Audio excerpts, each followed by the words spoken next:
Welcome to the interviews with the hunting masters brought to you by the OutdoorInsiders.com and the Sneak Tech Sneak Boot.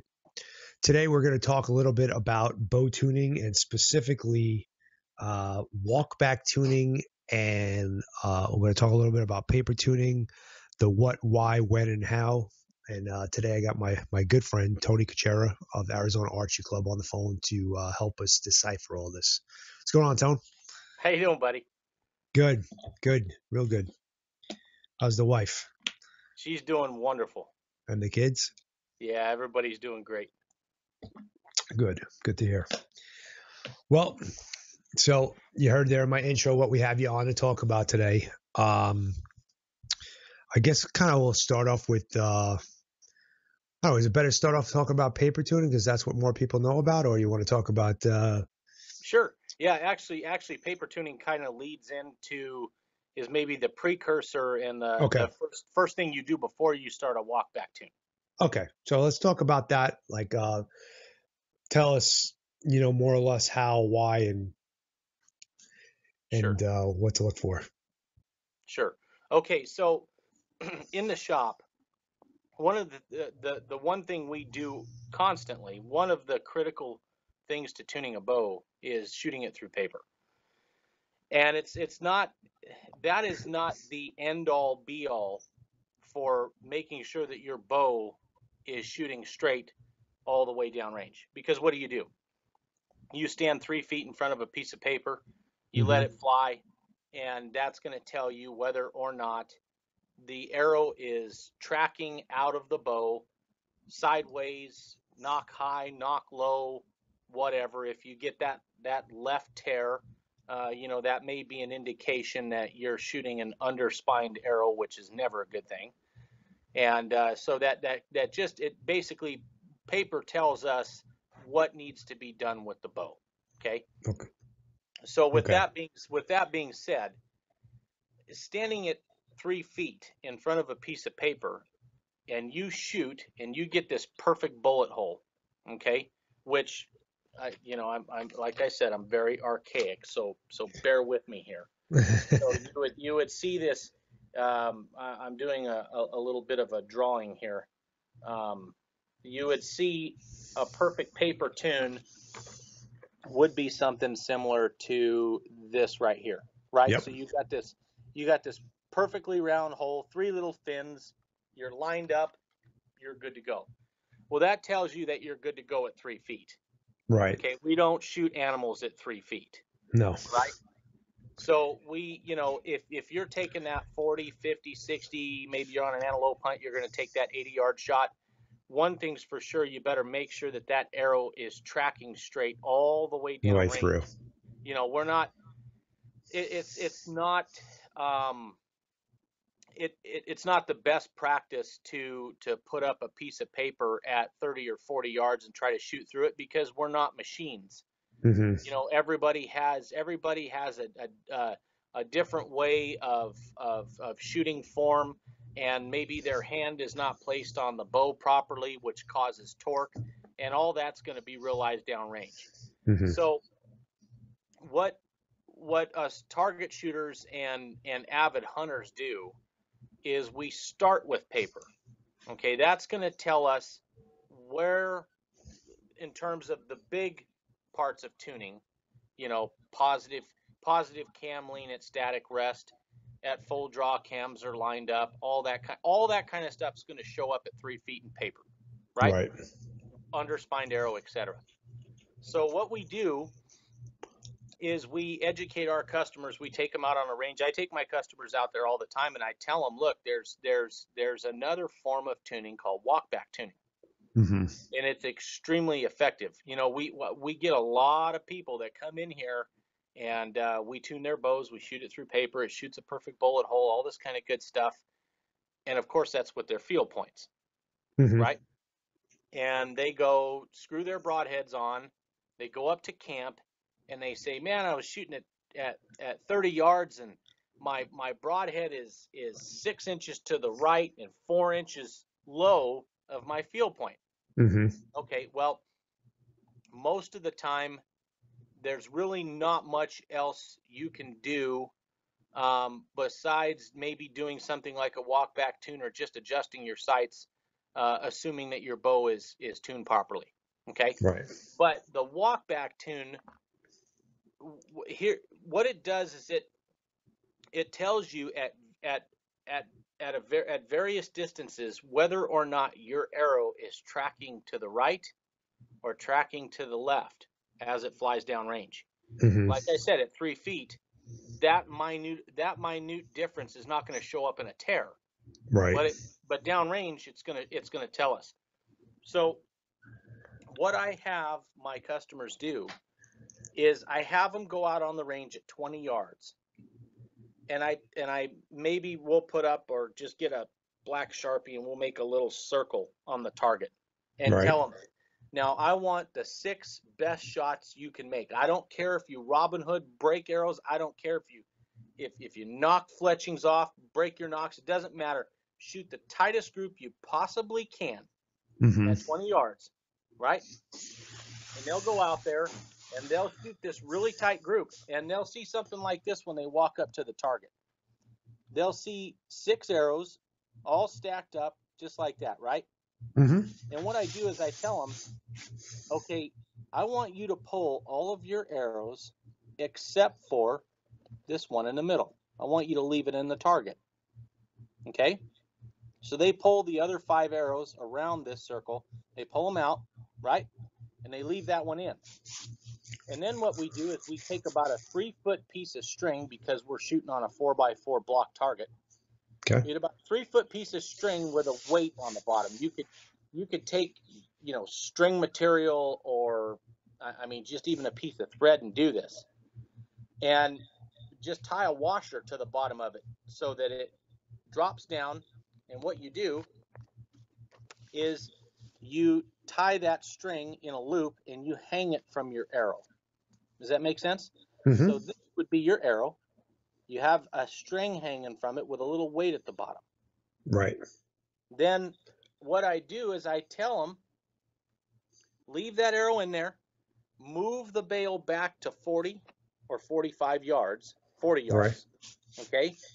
And use your 20-yard pin and shoot at that same arrow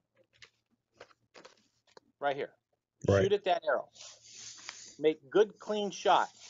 What happens is if you use your 20-yard pin but the bail's at 40 yards, that arrow's Mm-hmm. going to drop, right? Right.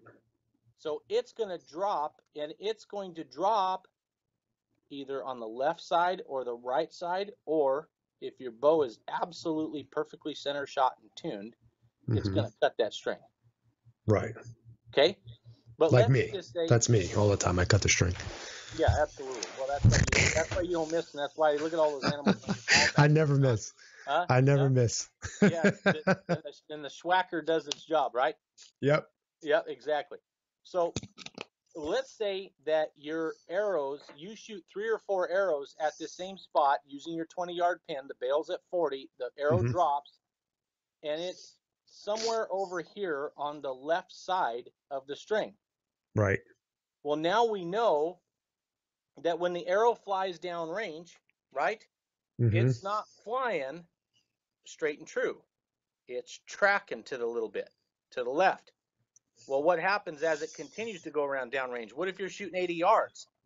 If it's 3 inches to the left at 40, it's probably going to be close to 6 inches left at 60 or 80, right? Right. Mm-hmm. It's going to exponentially keep floating over into that direction. Minute of angle. So, right. Yeah, exactly. So what happens, yep, it's small here, but it's big down there. So what we do at this point is we now very slightly, and this is where micro adjust comes in really handy on a rest. Okay. You don't need it, but it comes in handy. Now what we can do is we can micro tune and just ever so slightly bump that rest over in the same direction that it's floating to. And what's that going to do? It's going to straighten the arrow out, right? Mm-hmm. It's going to make sure that arrow is flying straight and true all the way down range.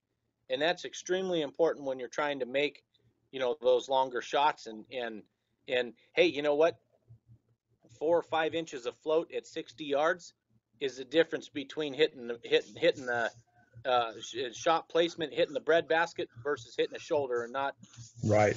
you know, and just not retrieving your game. So it walk back tuning is extremely effective, and what when you do that with your field points, a lot of times that takes a lot of correction out of your broadheads. Okay. Okay. Now, the thing about getting broadheads to fly the same as your field points is definitely it's not a science that fits in a box. I can tell you that, and Right. there's no solve all for that. If you're shooting a fixed blade broadhead, depending upon the size of that broadhead, is going to determine, the size of the fletching. If you're shooting a big old muzzy 3 blade and you've Mm-hmm. got 3 blazer vanes on that arrow, you're probably going to have a really tough time getting that arrow to fly straight and true. You're going to need more vane. You're going to Right. need vanes with more surface area to correct that arrow and not allow that broadhead to take over in flight. So, the AAE max stealth vanes work really, really well. Number one, they're super quiet. Number two, they have a lot more surface area than just a blazer vane. So if you're thinking about or wanting to shoot a fixed blade broadhead, that might be a vane to consider with a right helical, because the more helical you put on a vane, the Mm-hmm. faster it's going to correct that arrow out of the bow. Therefore, it's going to make a more accurate shot with your broadheads, your fixed blade broadheads. Now, Cool. if you're shooting mechanicals, there's a lot of good mechanicals out there that really don't fly any different than your field points, and if they do, it's probably because of shooter error. Mm-hmm. So that's kind of the another way to have a little bit more faith. There's a lot of people that just don't have any faith in these mechanical broadheads, but let me tell you something. You and I both know, John. You and I have both killed animals with mechanical broadheads, and they absolutely work wonders. They do their job every single time. I personally love the Gravedigger Night Fury broadheads. I killed my antelope at a really long distance a couple years ago with one of those things, only because they fly exactly like my field points, and I was real confident in making the shot. So the new Slick Trick Razor Tricks are really good. The Schwackers are phenomenal. I mean, you've had such great luck with those broadheads over the years. Oh yeah, for I mean, sure. and they just absolutely devastate animals when you hit them. Yeah. The Schwackers are great broadheads. So that's pretty much walk back tuning in a nutshell. And Mm-hmm. it's one of those things. If you're listening to this podcast and you're local, come into the shop, and I'd be glad to take you out on the range and teach you exactly how to do this. Right. It's easier said than done over a podcast, but if you come into the shop, I promise you it's really not hard to do, and we can help you do that.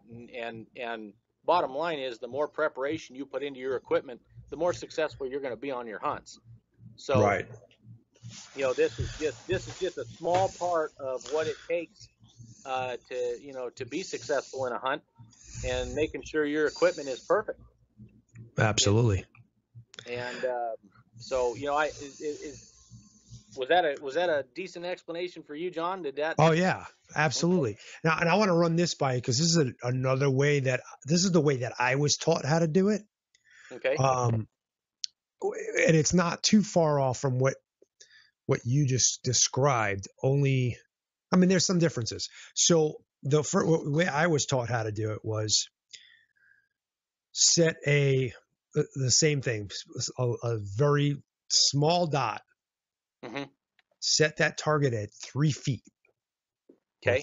3 yards, not 3 feet, excuse me, 3 yards.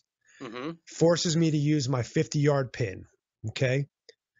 Aim, shoot 50-yard pin, shoot a bullet. If it hits perfectly in center, and then shoot that same dot at 50 yards, and then make your adjustments, walk it in left to right from there. Mm-hmm. Yeah, that's an as okay opposed way to to using the line. yeah, that's an okay way to do it. But remember, the closer you are, the less results you're gonna need. You're gonna end up finding out about your bow. Okay. That's why we like to start at 20, Okay. because most people practice at 22. Yeah. You know, and so people get real good at shooting tight groups at 20 yards. So if you Yeah. start at 20 and then you go to 40, you with that string, you're gonna get that bifurcation that you're looking for, Okay. and kind of solve some of your problems, Cool. if that makes sense. So everybody listening out there and watching this, I, I have a solution for you for your broadhead. It's pretty simple. Stop shooting field points and only practice with your Yeah, broadheads, and then just set your sight to your broadhead. When I shot fixed yeah. blade, I shot fixed blade for a long, long time. I was very anti-mechanical, and it wasn't until I got to a certain point where I couldn't get my bows to tune properly because they got so fast at one point. There was like a big Hmm. jump in the mid to late 2000s, that I decided to try a mechanical, and I tried Rage. It was when Rage first came out, and then I tried Schwacker, and I really liked Schwacker. I liked the idea behind it. Um, and but anyway, before that, I would literally never shoot field points unless I was required to, and Right. my field points wouldn't hit exactly where I was aiming. It was the opposite because I used to shoot my broadheads. I was shooting Crimson Talons, and those things were pretty good because they had a helical to them. They were pretty good about being very close to field points, but there was always some kind of planing of some sort. Hmm. So I never, ever, ever, ever shot. And that gets expensive because you have to Right. constantly shoot, expensive broadheads and possibly miss and ding them up, and they get super dull, whatnot going through. They didn't And make practice broadheads back then, you know. if you're shooting a mechanical that has an aluminum ferrule to it too, in anything somewhat hard, even hard targets will bend those things. Mm-hmm. And now you have a whole nother anomaly you got to work with. Yep. Yep. So, For sure. Well, but cool, yes, man. practice with your broadheads. Absolutely. In fact, I mean, you should I'll be tell you what, practicing with your broadheads anyway, but here and there. yeah, but prior to your hunt, I would say no less than 2 weeks before your hunt, that's all you Mm-hmm. should be shooting. Yeah. Yep. In the last few years now, since I've been pretty much shooting the same arrow setup. I mean, obviously the bows are changing because I get a new bow from Matthews every year, but um, I pretty much try to stay the same arrow setup, the same. I've been shooting Schwacker 2-inch 100 grain. Um, I shoot my bow, I dial it in, get it tuned in with the field point, and then I go and verify every single pin that I've set with my broadheads. Yeah. And then if it's hitting the same, then I don't go back and forth. It's just like, because it gets expensive. I get free broadheads, but I'd hate to see all these just getting wasted and dull. The other thing I do is I test the practice broadheads that come with it. And if the practice broadheads are hitting like the regular broadheads and the regular broadheads are hitting like, I just make sure that they all kind of doing the same thing. That way. The other thing I do is that's a little off topic here, but like getting ready for season, I stopped shooting at paper. I don't shoot paper or shoot at target. Yeah. I switched completely to a 3D or a silhouette of some sort going into season because let's just face it, those deer are not running around with the red dot on their side, for you to aim at, You and can't kill paper. you get used to shooting at a little dot, and Right. then you forget how to pick a spot on a deer. You get, Yeah. makes a big difference. So, well, cool. Well, thanks, man, for coming on and shedding your knowledge with us. This was like a nice little quick how-to podcast I wanted to throw in here as a bonus Yeah. in the upcoming weeks. Getting close to season here, so I know you're a busy man. I'll let you get back to running that facility of yours over there.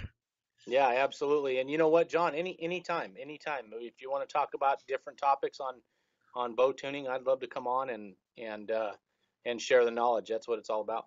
Sure. Absolutely. Yeah, I was throwing back and forth trying to do a little segment on that.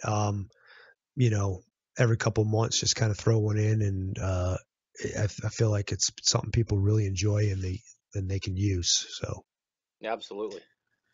well, thanks, Tolo. Appreciate you coming Okay. on, man. I'll see you soon. I actually might be into the shop later on today. I got some arrows I got to get done, and you Okay, got two of Johnny. my you got two of my bows down there, so I got to come pick them up. All right, buddy. Come All on in. right, We'll take it see. We'll easy. see you later today. All right, bye. All right. Bye bye.